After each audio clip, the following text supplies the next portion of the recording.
जितनी भी लक्ष्मी आदि शक्तियां सब इन्हीं के अंश से हैं। आपको भगवान का आह्लाद कहा गया है, आह्लाद। और जब मूर्तिमान ये हुई तो राधा कह गई, किशोरी जी कह गई। और तत्कला कोटि कोट्यंसा, भगवान शिव बोल रहे हैं, तत्कला कोटि कोट्यंसा दुर्गाद्य त्रिगुणात्मिका। दुर्गा आदि जितनी त्रिगुणात्मिका दैवी शक्तियां हैं, ये इनके कला से करोड़वें अंश में प्रकट है। यही प्रकट है पर करोड़वें अंश में प्रकट है। हम नहीं कह रहे, ये भगवान शिव कह रहे हैं। जो राधा कृपा कटाक्ष पढ़ते हैं वो पढ़ के देखे, आखिरी में भगवान शिव कह रहे हैं, क्रियेश्वरी मखेश्वरी स्वधेश्वरी त्रिवेद भारतीश्वरी प्रमाण शासनेश्वरी। हमारे यहां सुधा निधि में महाप्रभु हरिवंश चंद्र जी कह रहे हैं, प्रेमणा सन्मधुरोज्वल हृदय संगार लीला कला वैचित्री परमावधिर भगवता पूज्य विकापी शता ईशानी च सची महासुख तनु शक्ति स्वतंत्रा परा श्री वृंदावन नाथ पट्ट महिषी राधयु सेव्यामम। बोले तत्कला कोटि कोट्यंसा, कला उन्हीं की कला, राधा की ही कला, श्री किशोरी जी के ही अंश से करोड़ों अंश में सब शक्तियों का प्रादुर्भाव हुआ। श्री राधा अपने अंश से महालक्ष्मी रूप धारण करती हैं, तो भगवान श्री कृष्ण नारायण रूप धारण करते हैं। मुनिश्रेष्ठ थोड़ा भी भेद नहीं है। ये श्री राधा दुर्गा रूप धारण करती है, तो श्री कृष्ण शिव रूप धारण करते हैं, रुद्र। जब श्री कृष्ण के अंश से इंद्र, तो श्री राधा किशोरी के अंश से सची इंद्राणी। जब श्री कृष्ण के अंश से ब्रह्मा, तो राधा किशोरी के अंश से सावित्री देवी। जब श्री कृष्ण के अंश से यमराज, तो उनकी पत्नी धूमोरणा के रूप में श्री राधा किशोरी। अधिक क्या कहूं, इन दोनों के सिवा किसी की सत्ता ही नहीं। यही सब चिद चिद लक्षणम सर्वम राधा कृष्णमयम जगत। चेतन अचेतन सारा संसार श्री राधा कृष्ण का स्वरूप है। नारद जी, मैं इन विभूतियों का क्या वर्णन करूं? अगर 100 करोड़ वर्ष तक राधा की महिमा वर्णन करूं तो भी नहीं कर सकता। भगवान शिव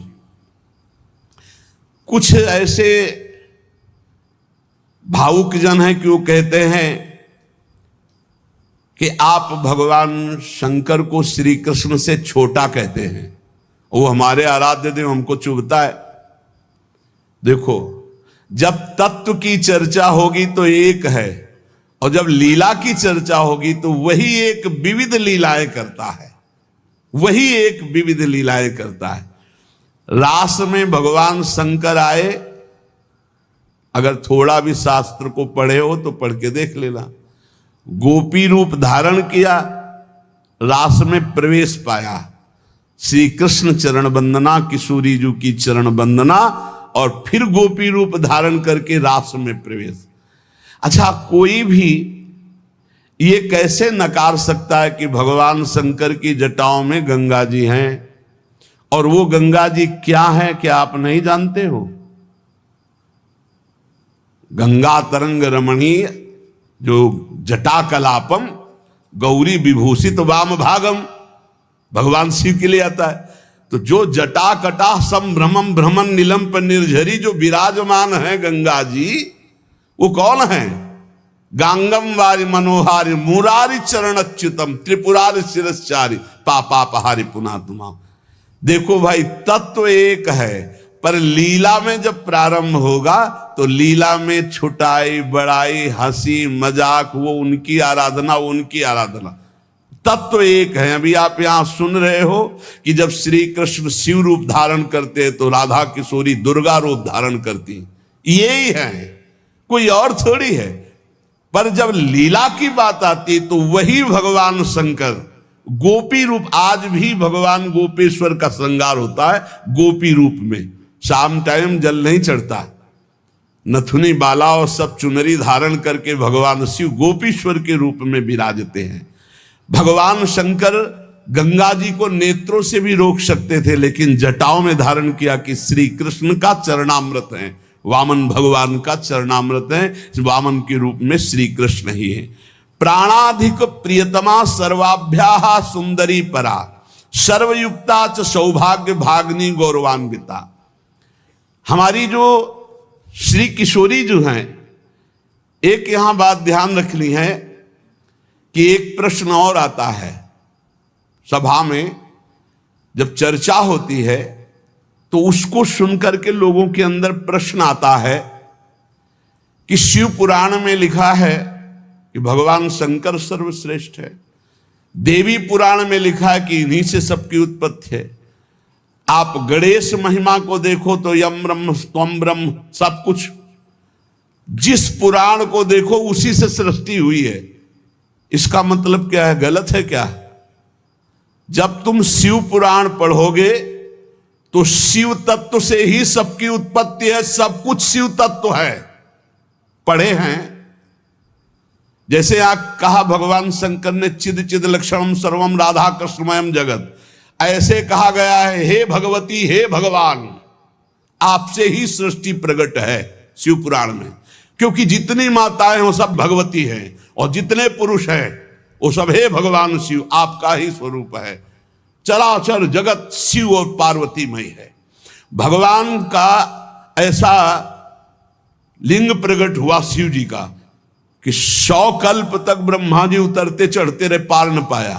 फिर भगवान विष्णु उसमें पढ़ना शिव पुराण में, हम तो पढ़ करके बात कर रहे, आर पार नहीं पाया। भगवान शिव से ही नारायण का प्रादुर्भाव होता है, भगवान का प्रादुर्भाव होता है, भगवान शिव से ही ब्रह्मा का प्रादुर्भाव होता है। जब देवी भागवत पढ़ो तो सब कुछ देवी जी से प्रकट हुआ, तो क्या झूठा है क्या? पुराण कोई झूठे हैं क्या? तो अगर उनसे प्रकट हुआ तो इनसे कैसे? भागवत पढ़ करके देखो तो श्री हरि से, नाभि कमल से ब्रह्मा, ब्रह्मा की भ्रकुट से शंकर, रुद्र का अवतार। उधर पढ़ करके देखो तो उन भगवान शिव से ब्रह्मा और श्री हरि प्रकट होते हैं। देवी भागवत पढ़ करके देखो तो देवी शक्ति। ये है क्या? तत्व। तत्व एक है, वही परमात्मा है, वही। जब शिव पुराण पढ़ोगे तो सब कुछ शिव की, जब भागवत पुराण पढ़ोगे तो सब कुछ श्री हरि का, और जब देवी भागवत पढ़ोगे तो सब कुछ वही। देवी प्रपन्नार्थ हरे प्रसीद प्रसीद मातर जगतो खिलस्य प्रसीद विश्वेश्वरी पाहे विश्वम त्वमीश्वरी देवी चराचरस्य। हे देवी, तुम ही चराचर में व्याप्त हो, तुम ईश्वरी हो, तुम सर्वशक्तिमान हो, तुमसे बढ़कर कोई नहीं। क्या समझते हो? जो जहां है वही परम तत्व है और वो वही सब कुछ है। इधर से हम देखेंगे तो कृष्णाकार, उधर से देखोगे तो शिवाकार, उधर से देखोगे तो दुर्गा में, उधर से देखोगे काली में। जो बोलो वही परम तत्व है। पर जब हम लीला का गायन करते हैं तो लीला में विभाग हो जाता है। वही एक परमात्मा, वेद कहता है एकोहम बहुश्यामा, मैं एक बहुत रूपों में हो जाऊं। अब वही परमात्मा शासक बन गया, वही शासित हो गया, वही धर्मात्मा बन गया। उसी के छाती से धर्म प्रकट हुआ, उसी के पीठ से अधर्म प्रकट हुआ। अधर्म करने वाला दंडनीय हो गया, धर्म करने वाला बंदनीय हो गया। लेकिन दंडनीय और बंदनीय में दोनों में एक तत्व विराजमान है, तत्व में अंतर नहीं। ये जो समझते नहीं ना, लीला को समझते नहीं है और तत्व को समझते नहीं, तो ये झगड़ा करने लगते हैं कि शिव को छोटा कैसे कह दिया। पूछो शिव जी से जाके, अरे उनको देखो तो रात दिन भगवत श्री हरि चर्चा करते रहते, और हरि को देखो, उनसे पूछो जाके कि तुम्हारे आराध्य देव कौन है, बोलेंगे शंकर। हरि से पूछो कि तुम्हारा गुरु कौन, बोले शंकर। और शंकर जी से पूछो तुम्हारा आराध्य देव को, बोले हरि। और हम आपस में लाठी चलाएं। अरे वो एक है, वो एक है, वो अनेक है। अनेक होते हुए भी एक है, एक होते हुए भी अनेक है। इस बात को समझो। जब देवी भागवत तो देवी ही सब कुछ है, देवी के ही अंश से राधा है, समझिए आप। जब हम वृंदावन से बोलेंगे तो राधा के अंश से देवी है, जब आप शिव पुराण से बोलेंगे तो शिव के अंश से हरि है, और जब भागवत पुराण से बोलेंगे तो हरि के अंश से शिव है। आप इस बात को समझिए। जब लीला का बात, लीला प्रसंग आएगी तो उसमें भेद हो जाते हैं। जैसे ब्रह्म ऋषियों ने विचार किया